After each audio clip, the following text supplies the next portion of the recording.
मसीहा का प्रेम, उसके दिल किस प्रकार से वो पापियों के लिए आया है कि सबसे घृणित पापी को उन्होंने अपना परिचय दिया। तब मैं हूं मसीहा।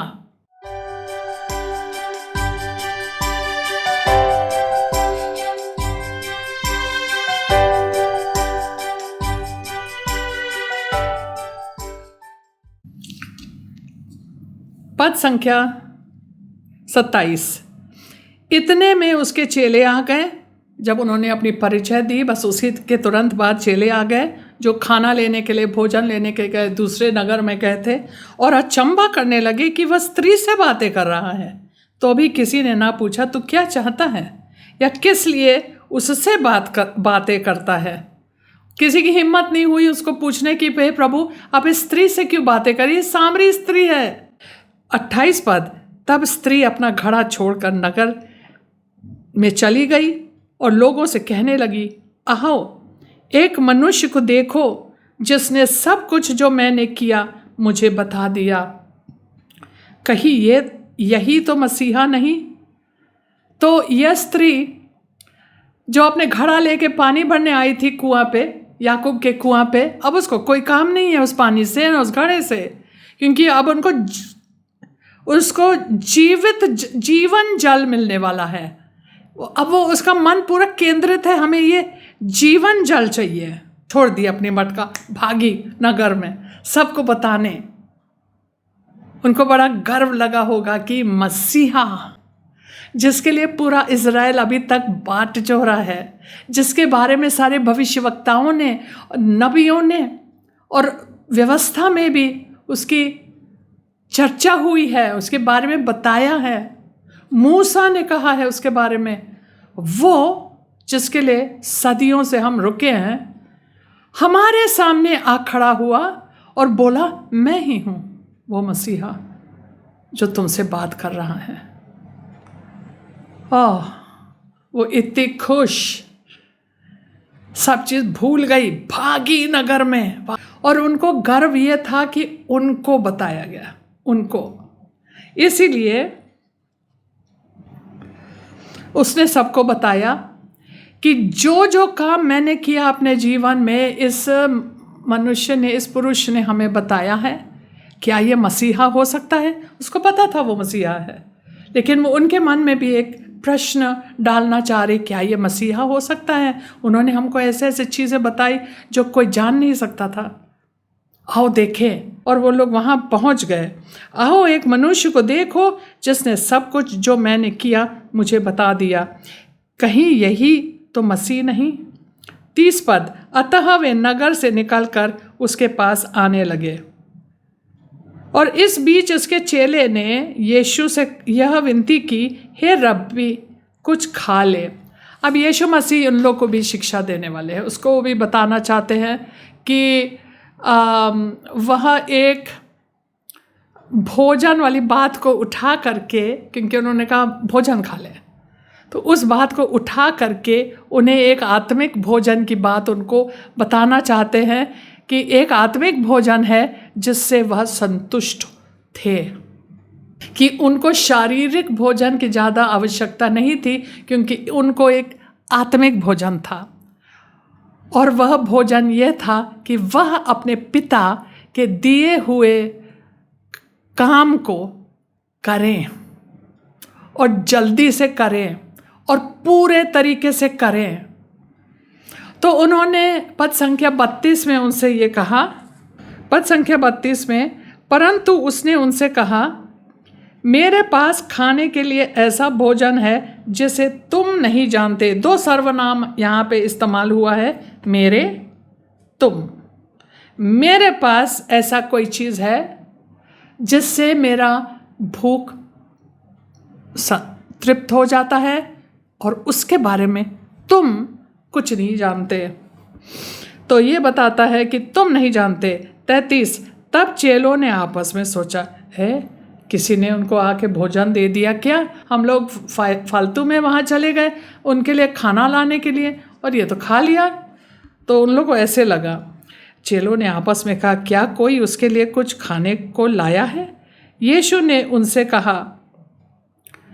ने स्पष्ट रूप से उनसे कहा, मेरा भोजन यह है कि अपने भेजने वाले की इच्छा के अनुसार चलूं और उसका काम पूरा करूं।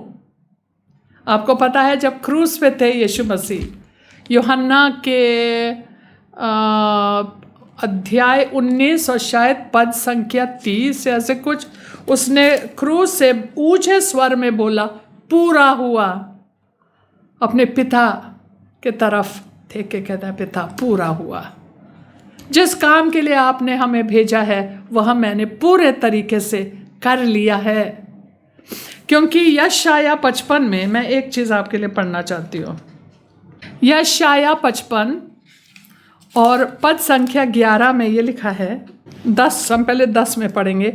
जिस प्रकार से वर्षा और हिम आकाश से गिरते हैं और वहाँ यों ही लौट नहीं जाते, वरन भूमि पर पड़कर उपज उपजाते हैं, जिससे बोने वाले को बीज और खाने वाले को रोटी मिलती है। 11 पद, उसी प्रकार से मेरा वचन भी होगा, यहोवा कहता है, उसी प्रकार से मेरा वचन भी होगा जो मेरे मुख से निकलता है, वह व्यर्थ ठहर कर मेरे पास ना लौटेगा। कि जो मैंने भेजा है वचन को, जो कि यीशु मसीह है, जीवित वचन, वो कहता है वह ऐसे ही वापस नहीं आएगा बिना अपने कार्य करे, वो वापस ऐसे नहीं आएगा। वो यहाँ पे लिखा है कि वह व्यर्थ ठहर कर मेरे पास ना लौटेगा। मतलब वो व्यर्थ ठहर कर का मतलब ऐसा नहीं है कि वो अपना कार्य ना कर पाए, अधूरा छोड़ के आ जाएगा, परंतु जो मेरी इच्छा है उसे वह पूरा करेगा, और जिस काम के लिए मैंने उसको भेजा है उसे वह सफल करेगा। और यही यीशु ने कहा, पूरा हुआ। उन्होंने हर एक बिंदु पे उन्होंने जो जो चीज़ उसके बारे में लिखा था, हर एक काम को कर लिया। उन्होंने अपने पिता का कार्य को पूरे तरीके से किया। और अब हम वापस चलते हैं 4 अध्याय में और पद संख्या 35 में। पद संख्या 35 में, क्या तुम नहीं कहते कटनी होने में अब भी 4 महीने पड़े हैं? ये वहाँ का एक मुहावरा था या एक कहावत थी कि वहाँ के लोग बोलते थे, अरे अभी समय है, कटनी होने में अभी 4 महीने पड़े हैं। उन लोग ऐसे बोलते थे, अभी समय है, कोई जल्दबाजी नहीं, समय है। लेकिन देखो, मैं तुमसे कहता हूँ, अपनी आंखें उठाकर खेतों पर दृष्टि डालो कि वे कटनी के लिए पक चुके हैं। ये कहावत जरूर है, अरे समय है, लेकिन मैं तुम्हें बता रहा हूँ अब समय आ गया है। कटनी तैयार है और फसल तैयार है। देखो खेत को, कितना सफ़ेद है, खेत सफ़ेद है, तैयार है, बस काटने के लिए जाओ। वो अपने शिष्यों को मतलब समझा रहे हैं कि समय आ गया, तुम लोग अपने काम में जुट जाओ। 36 पद, काटने वाला मजदूरी पाता और अनंत जीवन के लिए फल बटोरता है। वह आत्माओं के बारे में बता रहा है कि जो काटने वाला मजदूर होता है वह अनंत जीवन के लिए फल बटोरता है। और हमारा भी यही काम है कि हम प्रभु के वचन लोगों तक पहुँचाए, सुसमाचार लोगों तक पहुँचाए और जल्दी से जल्दी पहुँचाए, क्योंकि समय आ गया है।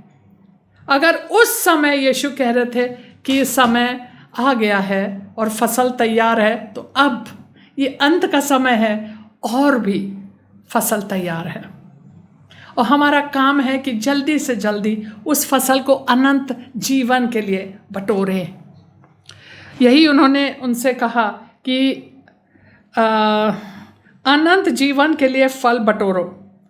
तो फिर वह कहते हैं, क्योंकि यहाँ पर अगर यहाँ पे कोई सेवक है जो प्रभु का काम करता है, वो समझेगा कि हमारा समय बहुत मूल्यवान है, कि हमारे समय हम बर्बाद नहीं कर सकते। अपने समय को, एक एक आत्मा को बचाना है। स्पेशली जो लोग पास्टर होते हैं, चरवाहे होते हैं, एक एक लोगों को बचाना होता है। सब लोग को यही काम है। यीशु ने सबको कहा, जा बता मेरे बारे में, गवाही दो। तो यहाँ लिखा है 36 पद में, काटने वाला मजदूरी पाता है और अनंत जीवन के लिए फल बटोरता है, ताकि बोने वाला और काटने वाला दोनों मिलकर आनंद करें। क्योंकि यहाँ पर यह कहावत ठीक बैठती है, बोने वाला और है और काटने वाला और। मैंने तुम्हें वह खेत काटने के लिए भेजा जिसमें तुमने परिश्रम नहीं किया। कि ये जो फसल तैयार है, तुमने तो नहीं बोया, किसी और ने बोया, लेकिन आज ये फसल तैयार हो गया है और तुम्हें भेजा जा रहा है, जाओ काटो, लेके आओ, अंदर लेके आओ। दूसरों ने परिश्रम किया और तुम उनके परिश्रम के फल में भागी हुए। इसका मतलब नहीं है कि अगर हम फसल काट रहे हैं तो बोने वाले को कुछ नहीं मिलेगा, वो भी पाएगा अपना प्रतिफल और काटने वाला भी पाएगा अपना प्रतिफल। बस समय समय का अंतर है। एक समय होता है बोने की और 4 महीने बाद आता है समय काटने की। तो जिन लोगों ने बोया, उन लोग ने जब भी बोया, उन लोग ने अपना काम किया और चल बसे यहाँ से, उनको भी प्रतिफल मिलेगा और जो काटता है उनको भी प्रतिफल मिलेगा। सब लोग एक ही दाख की बाड़ी में काम करते हैं और सबको प्रतिफल मिलेगा। ये नहीं सोचना अरे तो उसने बोया, मुझे क्या मिलेगा। तुम्हें काटना है, लेके आना है, काटनी तैयार है। और ठीक उसी समय उसी नगर के बहुत से सामरियों ने उस स्त्री के कहने से यीशु पर विश्वास किया। 39 उस नगर के बहुत से सामरियों ने उस स्त्री के कहने से यीशु पर विश्वास किया, क्योंकि उसने यह गवाही दी थी, उसने सब कुछ जो मैंने किया मुझे बता दिया। इसलिए जब ये सामरी उसके पास आए तो उससे विनती करने लगे कि हमारे यहाँ रहे। अतः वह वहाँ 2 दिन तक रहा। यीशु मसीह सामरी लोगों से नफरत नहीं करते थे, प्रेम करते थे। सामरी लोग उस स्त्री के बात को सुनकर उन लोग भागते हुए आए और उनसे मिले और अब कहते हैं उनको कि हे प्रभु, हम लोग के साथ 2 दिन और ठहरो। उसको और ज़्यादा फसल मिला होगा, 2 दिन रुक के और लोग आए होंगे और लोग उनके बात सुनते होंगे और भी बीज बोया गया और भी फसल काटा। तो फिर उन लोगों ने जब उनसे कहा आप हम लोग के पास रुको, तो वे रुक गए। 41 उसके वचन के कारण और भी बहुत से लोगों ने विश्वास किया और उस स्त्री से कहा अब हम तेरे कहने ही से विश्वास नहीं करते, क्योंकि अब हमने आप ही सुन लिया और जानते हैं कि यही सचमुच में जगत का उद्धार करता है। हालेलुया। उन लोग को ये प्रकाश मिली कि यीशु मसीह सचमुच वास्तव में मसीहा थे, इस धरती के उद्धार करता थे। उन लोग ने समझ लिया और उन लोग ने स्त्री से कहा तुमने बताया तो था हम लोग को और अब हम लोगों ने अपने कान से सुना, अब हम लोग खुद विश्वास करते हैं उनकी अपने बातों को सुन करके। ऐसा ही होता है हमारे साथ भी कि हम किसी को प्रभु के पास लेके जाते ज़रूर हैं, लेकिन जब हम उनको लेके जाते हैं यीशु के पास, उसके बाद वो लोग वचन को पढ़ते हैं और प्रभु स्वयं उनके जीवन में कार्य करता है और फिर वह उन लोग के विश्वास बढ़ता जाता है और वह और गहराई से विश्वास करते हैं। यही तरीका है कि परमेश्वर खुद प्रकट हो जाए उनके ऊपर। फिर उन 2 दिनों के बाद वह वहाँ से निकल कर गलील को गया। उनको बहुत प्रेम मिला समारिया में, लेकिन अब वो गलील गया अपना, क्योंकि वो गलील ही जा रहे थे ना। हमें समारिया से होकर निकलना है। वो कहाँ जा रहे थे? गलील। गलील उत्तर के तरफ है और यहूदिया दक्षिण के तरफ है, समारिया बीच में है। तो फिर वो यहूदियों से आया, समारिया तक गया, 2 दिन रुके और फिर 2 दिन के देरी के बाद वो गए गलील। फिर 2 दिनों के बाद वो वहाँ से निकल कर गलील को गया जहाँ उसका घर था, क्योंकि यीशु ने आप ही साक्षी दी कि भविष्यवक्ता अपने देश में आदर नहीं पाता। जब वह गलील में आया तो गलीली आनंद के साथ उससे मिले। नॉर्मली ऐसे बोलते हैं कि एक भविष्यवक्ता को सम्मानित सब लोग करते हैं, लेकिन अपने घर आने के लोग, उनके अपने कुटुंब के लोग और उनके अपने देश के लोग उसको सम्मानित नहीं करते हैं। उनको दूसरे देश में जाना होगा, वहाँ वो सम्मानित किया जाएगा, अपने देश में नहीं, क्योंकि लोग उसको बड़ा हल्के में लेते हैं। लेकिन अब ये लोग बड़े प्रसन्न हो रहे यीशु को देख के। क्यों? क्योंकि जितने काम उसने यरूशलेम में पर्व के समय किए थे उन्होंने उन सबको देखा था, क्योंकि वे भी पर्व में गए थे। तो गलील के सारे उनके भाई लोग, सब लोग, वो लोग भी तो गए थे। सारे मर्दों को कंपल्सरी है, आवश्यक है कि वह यरूशलेम जाए पर्व के समय। यीशु गए, ये लोग भी गए। तो ये उन लोग कह रहे हैं कि वो यहाँ पे यही कह रहे हैं कि उन लोगों ने देखा कि किस प्रकार से, किस अधिकार से यीशु मसीह ने मंदिर को साफ कर दी, सब लोग को भगा दी। ये लोग तो उन लोगों से डरते थे, फरीसियों से, सदूकियों से और सारे शासकों से। लेकिन यीशु मसीह ने हड़का के उन लोग को, वो कोड़े बना के उसको हाँक हाँक के निकाला वहाँ से। तो उन लोग को लग रहा था कि सचमुच उनको बहुत अधिकार है। और साथ साथ में उन्होंने उन लोग से कहा, जब उन्होंने कहा तेरे को क्या अधिकार है, बताओ अपना अधिकार दिखाओ, क्या कर सकते हो, हमें क्या चिन्ह दे सकते हो। उन्होंने कहा चिन्ह, इस मंदिर को ढा दो, हम 3 दिन में इसको फिर से खड़े कर देंगे। उन लोग बड़े प्रभावित हो गए, गलील के लोग। तो उन लोग उस आश्चर्य कर्म और उनके ये चिन्हों के द्वारा वो लोग बड़े प्रभावित हो गए। तो उन लोग का विश्वास टोटली उनके उनके देखी हुई चीज़ों पे था। पद संख्या 46।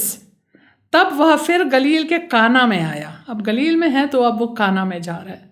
काना में आया जहाँ उसने पानी को दाखरस बनाया था। वहाँ राजा का एक कर्मचारी था जिसका पुत्र कफरनहूम में बीमार था। वह यह सुनकर कि यीशु यहूदियों से गलील में आ गया है, उसने सोचा थैंक गॉड, यीशु मसीह आ गया है, क्योंकि उसका पुत्र मरने पे था। लेकिन उसका पुत्र दूसरे नगर में था, कफरनहूम में। लेकिन यीशु मसीह काना नगरी में थे, जहाँ उन्होंने पानी को दाखरस में बनाया था। दूसरे अध्याय में हम लोगों ने देखा है। तो वह आया यीशु के पास और उससे विनती करने लगा कि चलकर मेरे पुत्र को चंगा कर दे, क्योंकि वह मरने पर था। यीशु ने उससे कहा, जब तक तुम चिन्ह और अद्भुत काम ना देखोगे तब तक कदापि विश्वास ना करोगे। यह मानसिकता गलील में था, क्योंकि गलील में वह एक आम इंसान था। वो लोग कहते हैं अरे ये तो बढ़ाई का बेटा है, यूसुफ का बेटा है, उसकी माँ यहाँ रहती है, बहन रहती है, भाई लोग यहाँ घूमते रहते हैं, इनको क्या आता होगा। उनके लिए कुछ नहीं था, घर की मुर्गी दाल बराबर। तो उन लोग को लगा ये तो ऐसा ही है। तो उन लोग चमत्कार को देख के हैरान हो रहे थे, अरे क्या बड़े बड़े उन्होंने बातें की और काम किया यरूशलेम में, बड़े प्रभावित।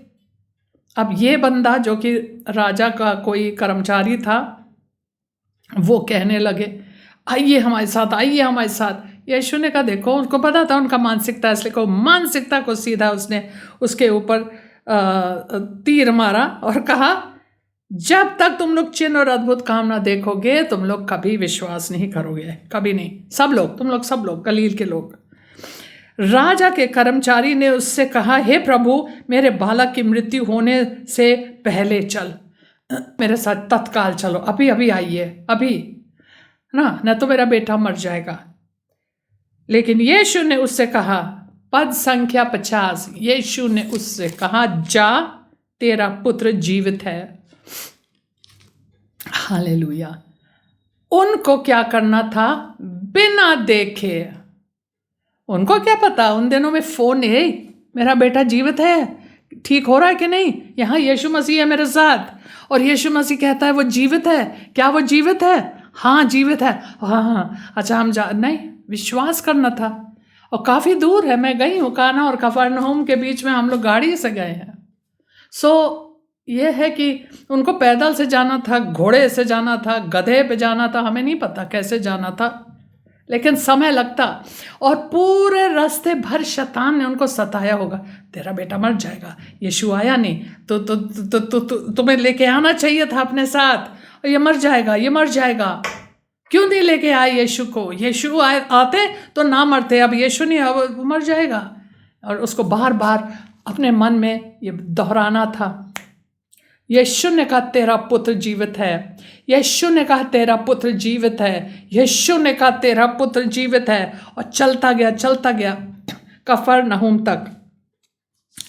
यहाँ पे लिखा है उस मनुष्य ने यीशु की कही हुई बात की प्रतीति की, हालेलुया, और चला गया।